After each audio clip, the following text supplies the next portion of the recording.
Assalamualaikum warahmatullahi wabarakatuh. Bismillah, alhamdulillah, wassalatu wassalamu ala rasulillah.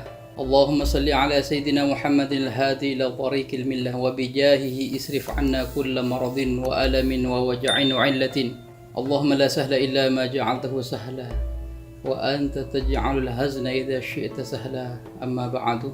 Sebelum saya mulai, saya harus berterima kasih pada sahabat semuanya karena sudah banyak menonton. Saya berterima kasih juga dengan dorongannya sampai sudah 100 subscriber. Tapi niatan saya, terus terang, niatan saya memang niat mengajak dan membagi pengalaman, mungkin ada manfaatnya bagi masyarakat. Tapi saya tidak lepas dari berterima kasih kepada sahabat Eva semuanya. Saya ucapkan jazakumullah khair, dan saya minta dukungannya semoga tetap semangat dan sehat, dan semuanya sehat, bukan saya aja, semuanya sehat.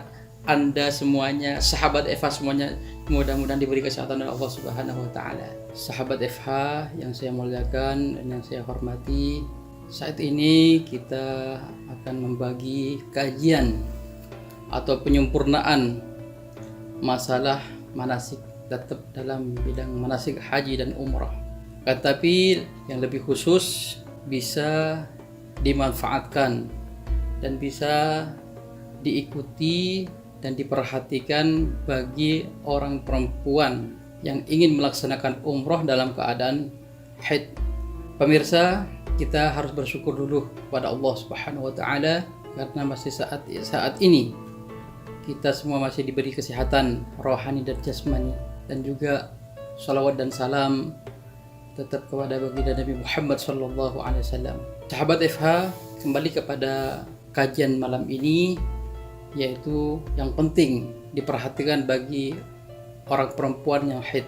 Langsung saya contohkan karena sering sekali pertanyaan dari teman guide, para ustadz dan jemaah-jemaah yang lain, masalah jemaah yang dalam keadaan seperti itu. Langsung saya contohkan, ada jemaah dari Indonesia atau dari mana, dari Jeddah, berkeinginan datang ke Mekah, ingin melaksanakan manasik umrah atau manasik haji, dan dia dalam keadaan haid atau masih belum haid, tapi sudah ada kecurigaan, saya besok ini biasanya datang bulan, maka harus bagaimana? Maka solusi tersebut itu ada beberapa cara. Kalau jemaah umrah atau haji itu masih belum haid, masih suci, maka solusinya harus niat disempurnakan untuk kewaspadaan dan untuk berhati-hati dan persiapan ihtiyatan. Maka niat tersebut harus disempurnakan seperti yang sudah saya sampaikan kemarin di konten yang pertama, itu disempurnakan. Contoh, nawaitul umratah wa ahramtu biha lillahi ta'ala, labbaik Allahumma bi umratin Allahumma mahilli haitsu habastani. Kalau kecurigaannya untuk besok itu, untuk besok yang mau berangkat atau untuk nanti yang ingin berangkat umrah atau haji, maka langsung sebutkan haidnya. Nawaitul umratah wa arhamtu biha lillahi ta'ala wa in haidtu sirtu halalan. Niat saya umrah dan ihram umrah lillahi ta'ala, apabila saya haid maka saya halal. Sama dengan haji, apabila saya haid maka saya halal, sama. Itu nanti solusinya bagaimana kalau sudah ada di tanah haram.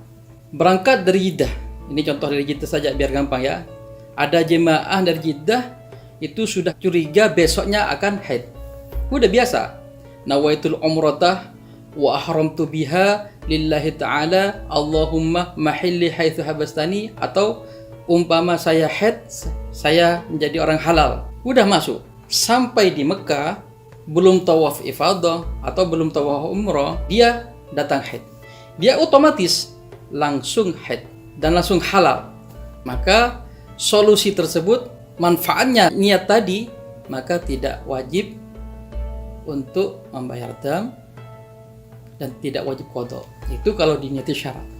Ini yang pertama ya, karena berangkatnya dalam keadaan suci, tapi haidnya di tanah haram atau di hotel sebelum tawaf ifadah. Yang kedua, dari Indonesia turun di Jeddah sudah dalam keadaan haid atau di perjalanan dalam keadaan haid.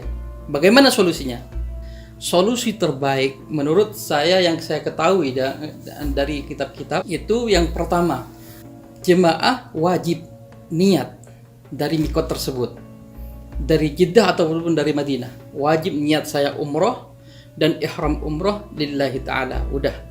Setelah masuk ke Mekah, orang tawaf semua, kita bagaimana? Sedangkan di Mekah umpama 1 hari atau 2 hari cuma. Maka itu ada istilah dalam ilmu fikih.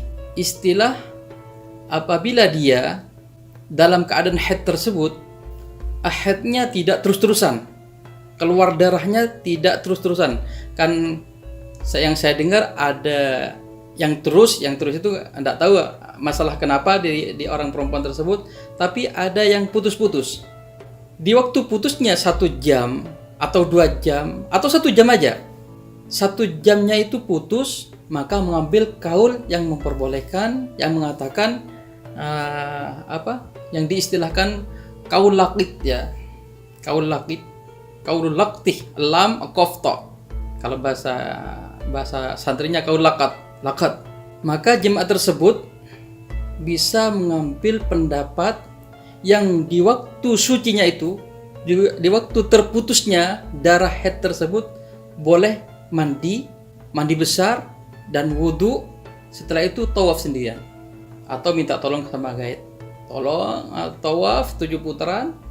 Setelah itu teruskan sa'i, kan sa'i kada harus suci. Itu solusi yang pertama. Kata-kata itu istilah dalam ilmu kesantrian itu dinamakan kaul laqit wa yasma kaulul laqti. Jadi gampangnya di waktu sucinya itu yang diambil. Di waktu sucinya langsung mandi besar dan wudhu, langsung tawaf. Itu solusi pertama. Solusi yang kedua, ikut Imam Hanafi. Karena menurut beliau Imam Hanafi itu suci itu wajib, tapi tidak menjadi syarat. Dalam kitab ini dijelaskan, at-taharatu wajibatun 'indal Hanafiyah wa laysat syartan. Wa idza tarakaha ma'al janabah aw al-haid wajabat badanah wa ma'al hadathi syatun. Suci itu menurut Imam Hanafi itu wajib, tapi tidak menjadi syarat. Maksudnya tidak menjadi syarat sahnya tawaf. Jadi umpama di antara para jemaah dari mikot sudah dalam keadaan haid, datang ke sini ingin tetap mau tawaf ifadah atau tawaf umrah biar cepat selesai. Kalau kita menurut Imam Hanafi itu boleh, silahkan, akan tetapi ada denda. Dendanya harus bayar unta. Ada terusannya wa ma'al hadathi. Kalau cuma nggak punya wudhu, itu harus bayar syatun, harus bayar kambing saja. Tapi kalau dalam keadaan junub atau haid itu badanah, harus unta. Itu solusi yang kedua. Tapi umpama ada jemaah datang ke sini cuma diongkosi orang atau dihajikan orang, miskin nggak punya apa-apa. Menurut saya ikut pendapat yang Hanafi saja.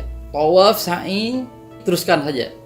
Insya Allah ada pendapat yang memperbolehkan, tidak bayar badanah, tidak bayar dam. Karena di referensi kitab-kitab ada yang bayar badanah, ada yang tidak. Ada yang bayar dam, unta, ada yang tidak. Tapi yang saya ketahui secara jelas badanah. Yang saya baca ibaratnya wajibat badanah. Jadi ditanyakan aja, apa orang kaya apa enggak? Kalau orang kaya ya suruh bayar badanah aja. Kalau orang miskin ya bertanya lagi atau cari solusi yang sekiranya gimana. Atau langsung kepada kaul laqat yang tadi itu. Kaul laqati. Jadi waktu bersihnya, waktu terpisahnya tidak keluar darah, langsung mandi, langsung dibalut dan langsung tawaf dan sa'i dan tahallul. Selesai sudah. Jadi ada 2 solusi. Itu yang saya ketahui yang terbaik untuk para jemaah yang tertimpa uzur seperti itu. Wallahu a'lam. Sahabat Eva yang saya hormati, setelah itu kita ada pengalaman yang sering disalahkan pada kita kan kadang-kadang.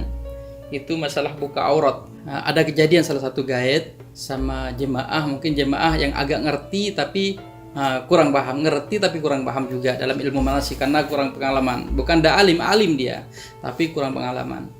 Dia ada salah satu jemaah yang buka kaos kaki, buka kerudung, karena membuka aurat disuruh bayar dam. Padahal tidak wajib bayar.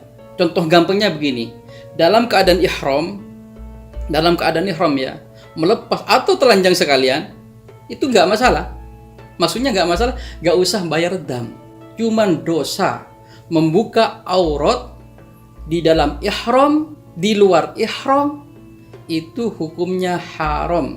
Mungkin orang tadi itu memahami kata-kata haram itu langsung harus bayar dam. Itu nggak ada, tidak wajib sama sekali, tapi haram. Akan tetapi kalau di waktu buka aurat dibawa atau membawa barang najis, dibawa tawaf, maka menyebabkan tawafnya tidak sah. Itu aja. Dari itu kita harus memahami betul-betul membuka aurat itu cuman hukumnya haram, dan haram itu tetap haram di dalam ihram atau di luar ihram, tetap hukumnya itu haram ya.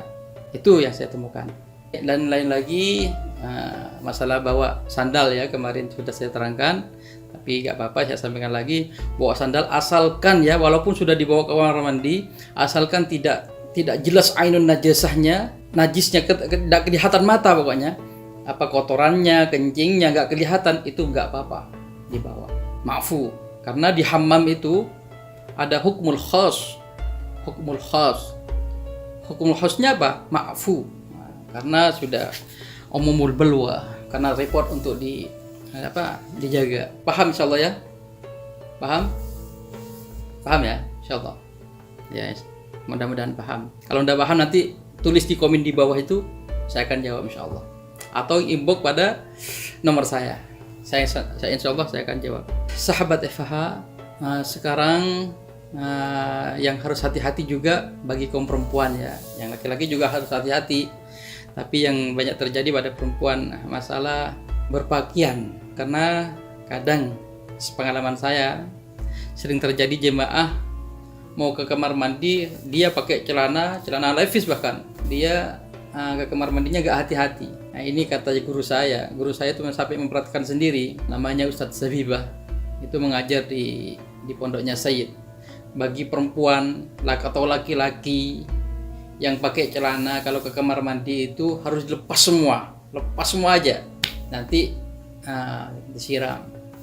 Kalau perempuan itu siramnya depan belakang ya. Kalau laki-laki ya pokoknya dilepas, lebih gampangnya dilepas saja untuk hati-hati. Karena apa? Karena ancamannya banyak, siksa kubur itu gara-gara letesan air kencing ya. Itu pun kalau jelas. Tapi menurut akal kita, kalau kita pakai celana, apalagi celana ketat, kalau nggak dilepas itu nggak jauh dari najis. Itu namanya kurang ihtiyat. Maka dari itu ya, bagi jemaah perempuan terutama ya, yang ke kamar mandi pakai celana, buang air kecil ataupun buang air besar, itu sebaiknya dilepas ya, dilepas saja. Nggak apa-apa, agak lama sedikit nggak masalah. Yang penting kita, karena apa? Urusan manasik mau dibawa tawaf, karena kalau najis menyebabkan tawaf kita nggak sah. Naudzubillah. Tapi umpama saja dia dalam keadaan awam, tidak tahu apa-apa, mudah-mudahan kita sebagai yang belajar, kita sebagai santri, kita sebagai mutawif, kita harus berdoa kepada Allah, mudah-mudahan dimaafkan. Dan mungkin ada salah satu ulama yang memperbolehkan, ya mudah-mudahan ada. Tapi untuk sejauh ini saya sendiri masih belum menemukan yang memperbolehkan seperti itu.